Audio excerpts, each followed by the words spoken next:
50 million साल पहले का सफर।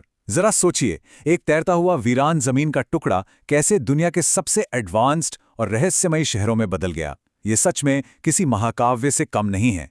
तो चलिए, बिना किसी देरी के इस शानदार विश्लेषण की शुरुआत करते हैं और देखते हैं कि आज जिसे हम अपना भारत कहते हैं, उसका जन्म आखिर हुआ कैसे था और यहां कदम रखने वाले वो अजनबी कौन थे।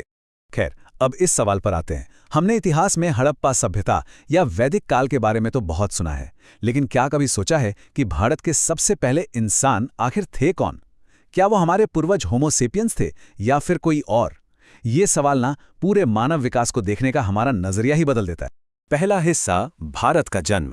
एक बिल्कुल अकेले और समंदर में तैरते हुए द्वीप की कहानी। जरा इमेजिन कीजिए, करोड़ों साल पहले भारत अफ्रीका से टूटकर समंदर में किसी विशाल जहाज की तरह लगातार उत्तर दिशा की ओर बढ़ रहा था। और फिर होता है यूरेशियन प्लेट के साथ इसका एक महाटकराव। ये टक्कर इतनी भयानक थी कि धरती का सीना फट गया और मलबा उठते उठते बादलों को छूने लगा। पता है इसका नतीजा क्या हुआ? कुदरत की सबसे बड़ी दीवार याले हिमालय का जन्म। इन्हीं पहाड़ों ने हवाओं को रोका, जिससे मॉनसून की पहली बारिश हुई, बर्फ पिघली, गंगा, यमुना और नर्मदा जैसी नदियां बनी और एक पथरीला वीरान टुकड़ा घने जंगलों वाले स्वर्ग में बदल गया। दूसरा हिस्सा, इन नए और खतरनाक जंगलों में पहले इंसानों का आगमन। अब ये जो नया स्वर्ग बना था, यहां आधुनिक इंसानों का तो कोई नामो निशान नहीं था। यहां इंसानों का नहीं, बल्कि दानवों का राज था। यहां स्टेगोडन घूमते थे। समझिए, आज के हाथियों के परदादा, जिनके दांत 10-10 फीट लंबे होते थे। और नदियों में वहां हेक्साप्रोटोडन तैरते थे। ये ट्रक के आकार के खूंखार दरियाई घोड़े थे जो पत्थरों को भी चबा सकते थे। सच में, इन ताकतवर जानवरों के सामने किसी कमजोर के बचने का कोई चांस ही नहीं था। लेकिन आज से करीब 15 से 20 लाख साल पहले कुछ ऐसा हुआ जिसने सब बदल दिया। निडर होमो इरेक्टस का एक झुंड अफ्रीका से चलकर भारत पहुंच गया। इनके पास कोई बंदूकें या लोहे के हथियार नहीं थे। इनका सबसे बड़ा हथियार था नाशपाती के आकार का एक पत्थर, यानी हैंड एक्स। चन्नी के अतिरम पक्कम में मिले 15 लाख साल पुराने औजार और 1982 में मध्य प्रदेश के हथनौरा में मिली नर्मदा मानव की खोपड़ी इस बात का बिल्कुल पुख्ता सबूत हैं कि ये घुमंतू शिकारी यहां लाखों सालों तक बेखौफ राज करते रहे। चलिए, अब तीसरे हिस्से की तरफ बढ़ते हैं। एक अचानक आया महाविनाश और फिर एक नई शुरुआत। लाखों सालों तक इन आदि मानवों की बादशाहत चली। उन्हें लगने लगा था कि उन्हें कोई हरा नहीं सकता, पर कुदरत अपना खेल खेलने वाली थी। ये विनाश आया 3000 किलोमीटर दूर इंडोनेशिया से। वहां एक टिकिंग टाइम बॉम्ब था, टोबा सुपरवोल्केनो। जब ये फटा ना, तो धमाका इतना जबरदस्त था कि इसकी राख हवा में उड़कर सीधा भारत तक आ पहुंची। दिन में ही रात जैसा अंधेरा छा गया और आसमान से ज्वालामुखी की सफेद राख बरसने लगी। इस वोल्केनिक विंटर ने भारत के गर्म जंगलों को बर्फ जैसा ठंडा और जहरीला बना दिया। इस भयानक मुसीबत में होमो इरेक्टस पूरी तरह हार गए। दरअसल उनका भारी भरकम शरीर किसी ज्यादा ईंधन पीने वाली गाड़ी जैसा था, जिसे जिंदा रहने के लिए बहुत ज्यादा एनर्जी चाहिए थी। उनके भारी पत्थर के हथियार भी अब बेकार थे और सबसे बड़ी बात, वो सिर्फ आज में जीते थे। दूसरी तरफ थे होमो सेपियंस। ये लोग बहुत अडेप्टेबल थे, आपस में चीजें शेयर करते थे और भविष्य की प्लानिंग करके पलायन कर सकते थे। और यही खूबी उनके सर्वाइवल का सबसे बड़ा कारण बनी। जब अफ्रीका में भुखमरी फैली तो इन होमो सेपियंस ने कोस्टल माइग्रेशन की एक बेहतरीन रणनीति अपनाई। बाब अल मंदेब के रास्ते समंदर पार करके वे अरब की सूखी तटरेखा के साथ साथ आगे बढ़ते रहे। पीढ़ियों तक उन्होंने समंदर किनारे सी फूड खाकर गुजारा किया और आखिरकार आज से 65,000 साल पहले एक बार फिर से हरे भरे हो चुके भारतीय उपमहाद्वीप में कदम रखा। चौथा हिस्सा देखते हैं, आग, घर और हथियार, इन नए लोगों की शुरुआती चुनौतियां। खैर, भारत पहुंचना कहानी का एंड नहीं था। यहां के जंगल बहुत रहस्यमयी और खतरनाक शिकारियों से भरे थे। खुले आसमान के नीचे सोने का मतलब था सीधे मौत को दावत देना। ऐसे में मध्य भारत में कुदरत ने उन्हें अपना सबसे नायाब तोहफा दिया, भीमबेटका की गुफाएं। ये प्राकृतिक चट्टानें इंसानियत का पहला सुरक्षित किला बन गईं।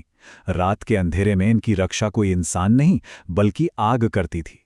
ये आग उनका सबसे पुराना सिक्योरिटी गार्ड भी थी और समझिए उनका सोशल मीडिया हब भी, जिसके चारों ओर बैठकर पूरा कबीला कहानियां सुनाता, ज्ञान बांटता और आपस में जुड़ता था।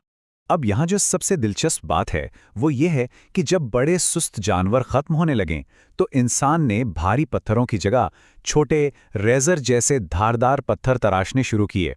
इन्हें माइक्रोलिथ कहते हैं। लकड़ियों और हड्डियों के नोक पर लगाकर बनाए गए ये हथियार उस प्राचीन दुनिया की मिसाइल टेक्नोलॉजी थे। इसकी मदद से वे दूर से ही तेज रफ्तार हिरण या उड़ते पक्षी का शिकार बिल्कुल सुरक्षित दूरी से कर लेते थे। शिकार की इस दुनिया में कुछ सच में चौंकाने वाली चीजें भी थीं। क्या आप सोच सकते हैं कि आज का सूखा महाराष्ट्र कभी शुतुरमुर्गों का घर था? बिल्कुल। महाराष्ट्र के पाटनी गांव में 25,000 साल पुराने शुतुरमुर्ग के अंडों के छिलके मिले हैं। एक अंडा मुर्गी के 24 अंडों के बराबर होता था। ये अपने आप में पूरे परिवार के लिए एक शानदार दावत थी। और उन मजबूत छिलकों को वो लोग पानी पीने के प्याले की तरह बड़ी चतुराई से इस्तेमाल करते थे। है ना कमाल? पांचवां हिस्सा, कला, धर्म और समाज। इंसान अब सिर्फ जिंदा नहीं रह रहा था, वो सोचने लगा था। यहां तक आते आते इंसान का दिमाग सिर्फ जिंदा रहने की जद्दोजहद से आगे निकल चुका था। वो अब रचनात्मक हो रहा था। सीधी खड़ी चट्टानों से शहद निकालने के लिए धुएं का कितनी चतुराई से इस्तेमाल होता था। भीमबेटका की अंधेरी गुफाओं में बने लाल रंग के चित्र सिर्फ आर्ट नहीं थे, वे शिकार के जादू की प्रार्थना थे।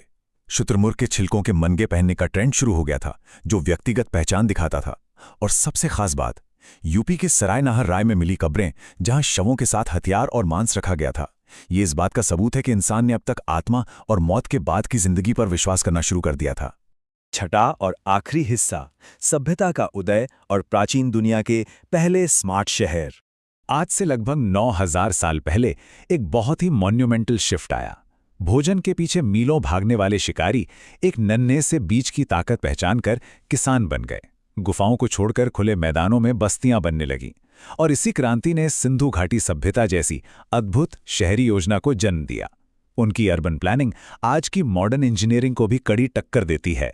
90 डिग्री पर काटती सड़कें, पूरे साम्राज्य में 4:1 के अनुपात वाली मानकीकृत ईंटें और मैनहोल्स के साथ ढकी हुई पक्की नालियां, मोहनजोदाड़ो का विशाल स्नानागार जिसे नेचुरल डामर यानी विटामिन से वाटरप्रूफ किया गया था। सच में ये दुनिया के पहले स्मार्ट सिटी मॉडल थे, जहां घर के दरवाजे प्राइवेसी के लिए मेन रोड की जगह पीछे की गलियों में खुलते थे। लेकिन मुद्दे की बात यह है कि इतिहास की कहानी सिर्फ सिंधु घाटी पर आके नहीं रुकती। जैसे जैसे हम गंगा के मैदानों की तरफ बढ़ते हैं, राज और भी गहरे हो जाते हैं।